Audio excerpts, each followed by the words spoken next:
নমস্কাৰ মই ৰিতুঞ্জয়ৰাগ পুনৰবাৰ স্বাগতম এটা নতুন ভিডিঅ'লৈ বন্ধুসকল আপোনালোকে হয়তো গম পাইছে যে বৰ্তমান অসম পুলিচৰ বিভিন্ন পদত অনলাইন এপ্লাই চলি আছে ইয়াৰ বাবে কি যোগ্যতাৰ প্ৰয়োজন হ'ব কি ডকুমেণ্টৰ প্ৰয়োজন হ'ব সেইখিনি আপোনালোকে ভালকৈ চাই নিশ্চয়কৈ এপ্লাই কৰিব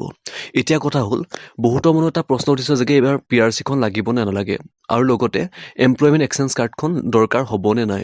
বন্ধুসকল আপোনালোকক জনাই দিওঁ যে যদিওবা এইবাৰ আপোনালোক পিআৰচিখন বা এমপ্লয়মেণ্ট এক্সচেঞ্জ কাৰ্ডখন বিচাৰিছে যদি আছে আপোনালোকে ভৰাই দিব আৰু যদিওবা আপোনালোকৰ পিআৰচিখন নাই আৰু পিআৰচিখন এপ্লাই কৰোঁতে হয়তো বহুতো দিন লাগিব পাৰে পিআৰচিখন নাই যদিও আপোনালোকে বিন্দাছ আপোনালোকে এপ্লাই কৰিব পাৰিব তাত কোনো সন্দেহ নাই ঠিক আছে দ্বিতীয়তে এক্সচেঞ্জ কাৰ্ডখন নাই যদি আপোনালোকে বনাই ল'ব যদি আছে এক্সচেঞ্জ কাৰ্ডৰ নাম্বাৰটো শুদ্ধকৈ ভৰাই ডকুমেণ্টটো আপলোড কৰি অনলাইন এপ্লাই কৰিব তৃতীয়তে যিখন ফটো এপ আপোনালোকে আপলোড কৰিব সেইখন হোৱাইট বেকগ্ৰাউণ্ডত পাৰিলে আপলোড কৰিব যেহেতু নটিফিকেশ্যনত হোৱাইট বেকগ্ৰাউণ্ড বুলি দিয়া আছে অসম পুলিচত বিশেষকৈ ৰিজেক্ট নকৰে তথাপিতো আপোনালোকে যিখিনি আপোনালোকৰ নিয়ম বান্ধি দিছে সেই নিয়ম মতে আপোনালোকে এপ্লাই কৰিব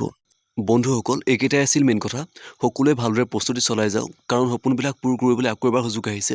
আজিলৈ ইমানেই মই ৰিতুঞ্জয়ৰাগ পুনৰবাৰ লগ পাম এটা নতুন ভিডিঅ' সৈতে তেতিয়ালৈকে ধন্যবাদ